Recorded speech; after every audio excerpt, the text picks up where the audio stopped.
Welcome to the Do Zone, where entrepreneurs go to get things done. I'm your host, Josh Thomas. You can find me on all social media at JT Literally. Each week, I bring on experts from a variety of backgrounds to share their secrets on how to optimize performance so you can take massive action and crush your goals.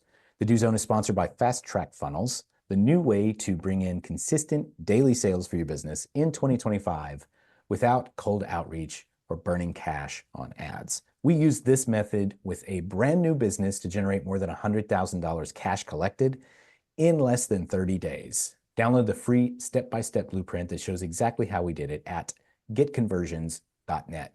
Once again, that's getconversions.net. Today's guest is Bill Dillmeier. He helps companies raise money, overcome obstacles, and accelerate growth. With over a decade of experience in SaaS startups, Series A and C, and unicorns, he specializes in transforming financial data into actionable strategies, optimizing revenue channels, and scaling operations to meet the demands of high-growth companies. Bill, welcome to the Do Zone. Tell us something you believe is the key to getting stuff done that most people wouldn't think of. Hello, Josh. It's a pleasure to be here. The one thing that I would think of when answering that question would be, honestly, good old-fashioned listening. I mean, for me, I really pride myself on being at times a finance business partner. And much of my success comes from just sitting and listening to domain experts in finance, sales, marketing, and product, and just letting them tell me what's on their mind. And then from there, bringing it back and synthesizing that into really actionable data that you can either use to raise money, solve a business problem, optimize your business. I mean, for me, picking up on little nuances like, oh, the marketing funnel's slowing down. Like, what does that mean? That's going to have a knock-on effect in the business. And if you don't get in front of it, at least from a SaaS perspective, if you miss that bookings number, you've just now right shifted all of your cash flow 36 months to the right. So that really has a detrimental effect. So I'm just going to break it down and go to old-fashioned listening, Josh. Yeah, sometimes it's the simplest things. The smartest people in the world really appreciate when you don't make them think so hard. Mhm. And sometimes we get so sophisticated with our methods and our strategies and our ideas that we forget the fundamentals. And sometimes the fundamentals just say, dude, close your mouth, open your ears, and pay attention. I couldn't agree more. And really, so much of our business now is about messaging and positioning. And, there's times where I think of myself as a bit of a professional storyteller, except I just happen to use Excel and PowerPoint as my primary mediums. But it's agonizing hour by hour, like in slide sorter. I'm like, okay, what if I put this first? What if I put this second? How do I go ahead and craft the narrative that I want someone to take away? And there's nothing wrong with just breaking it down to a very simple outcome of here's where I'm going to be, here's where I want to be.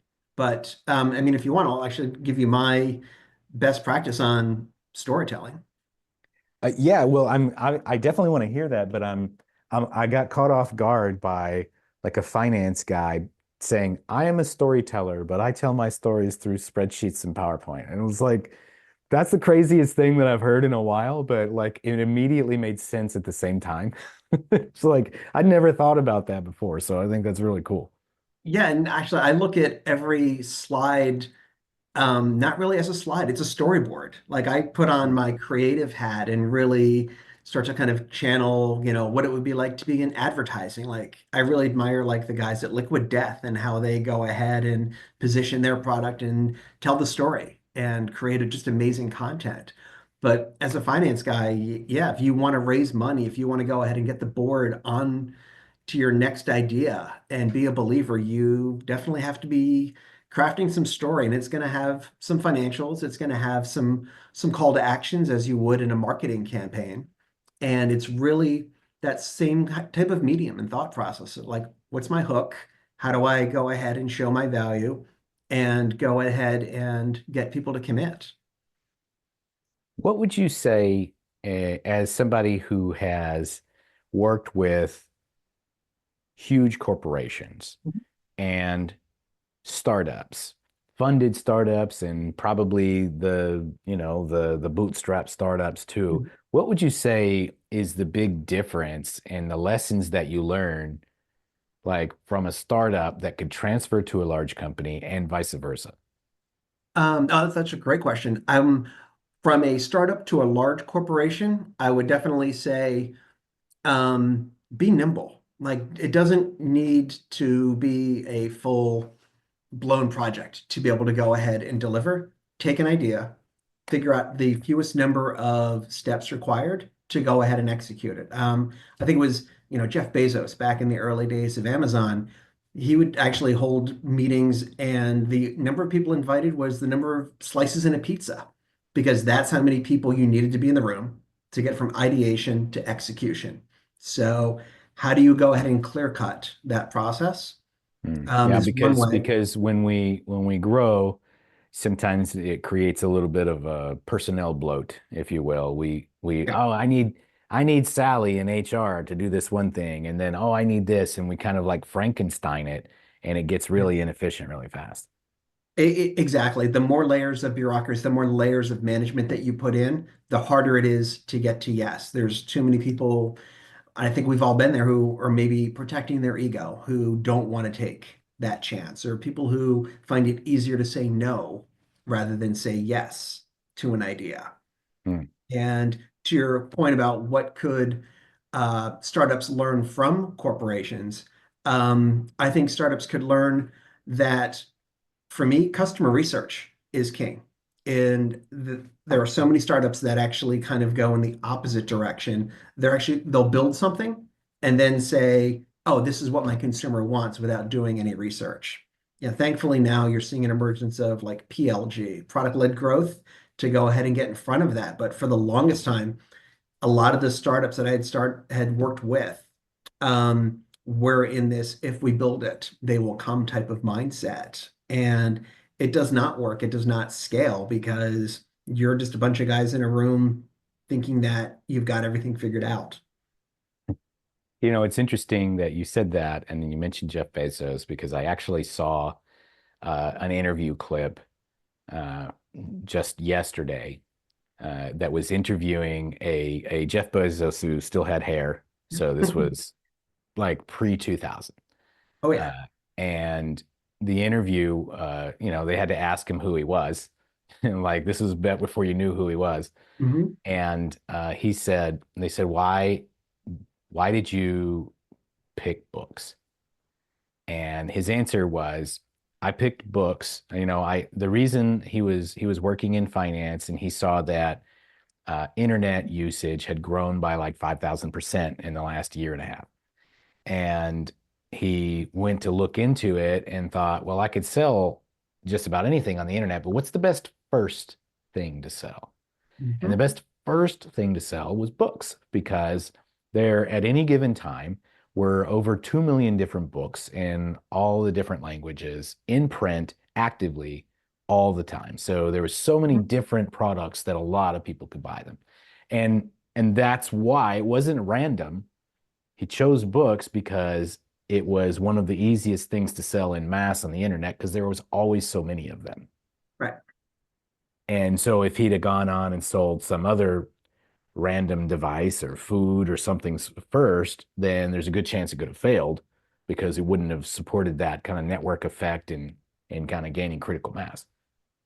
No, exactly. I mean, if you look at it from a barrier to entry perspective, I love that notion, and the way you'd outlined that was books. I mean, they are ubiquitous. They're everywhere. People still enjoy that tactile feel of reading from a book. And yeah, if you're thinking about launching a business, it's always about what are the fewest barriers to entry that I need to be able to go ahead and get there.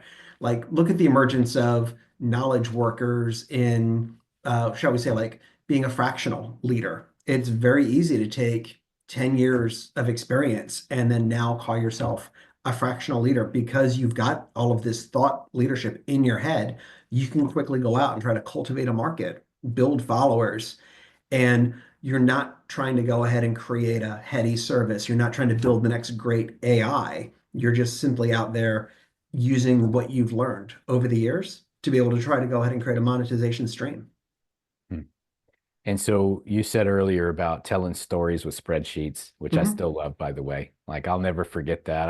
I'm seeing you like in like this Shakespeare outfit, like on a stage, and you're like, hark yonder, and it's like a Excel spreadsheet on a projector, like that's what I imagine. So if you ever come and speak at one of my events, I expect you to show up looking like that. I would be happy to come in full costume. And I will say that I often inject levity, cartoons, jokes into the PowerPoint presentations. And, simple like a wordplay is always fun. Like I did one, it was a company that I was working with, their sales pipeline was just upside down. They made a lot of really bad choices. And, the head of the slide was like pipeline integration. And I actually changed it to be pipeline disintegration.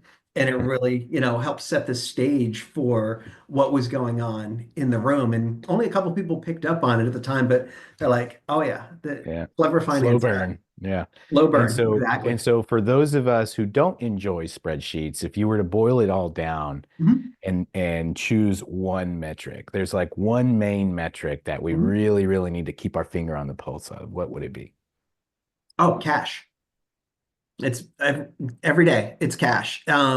If you do not understand your cash flow, you're going to get upside down really, really quick. And for example, if you're thinking about, selling a product, like there's two basic sales models that you can follow. You can do sort of an annual subscription where your customers pay up front, which is great because you actually have then 12 months worth of cash in your pocket. But if you're in, say, a B2C and you're selling a monthly recurring subscription, you're really at the whim of that customer coming back to you every month and making a sales decision, making a value prop decision. So unless you can really understand your customer dynamics, that will have a tremendous sway on your business. Cash And is king. cash is always king. Yes. Well said. And so, Bill, where can we learn more about what you do and who's a great fit to connect with you? Sure. One of the things that I'm working on now, actually, I just launched a company called Venture Fuel. So you can check us out at venturefuel.xyz. And what we do is we partner with founders because we know being a founder is hard. And one of the things we offer is a full suite of fractional services to you at a fixed price every month. So I'll sell you say a 20-hour retainer. And over that 20 hours, we'll say, you know what? You need to go deep on marketing. Hey, you need to go deep on product. You need to go deep on sales. I can bring you all of the experts and you'll get them over the course of your retainer to allow you as a business owner to continue to focus on the most important things. I mean, if you look at it the inverse way, as a business owner, do you want to interview 5 different CMOs, look at 8 different rate cards across all of the fractional leaders you're working with? For us, we bring you all of the leaders at one price. Awesome. That's great. Yeah. And as a guy who has hired COOs and CMOs, and been wrong about it. Mhm. It's very painful to get that wrong. Whereas, if you're bringing it in and you take care of it, you swap it out for the right person if needed, that makes it a ton easier. And so once again, where can we go to learn more about that? Venturefuel.xyz, or you can send me a message directly. Bill@venturefuel.xyz is the best way to reach me. We're on LinkedIn. We post every day exciting content about the role of fractional leaders. It's something that I've been really passionate about and always looking to actually increase our bench of fractional leaders as well. Right now, we've got a pretty solid bench, but we're always looking to find that next great fractional leader that wants to come and work with a really dynamic team. For example, like marketing. Are you a product marketer, demand gen marketer, product marketer? So for us, because it comes in so many different flavors, we want to be able to go ahead and offer our customers the biggest amount of depth possible on the bench to go ahead and solve the problems that you're facing.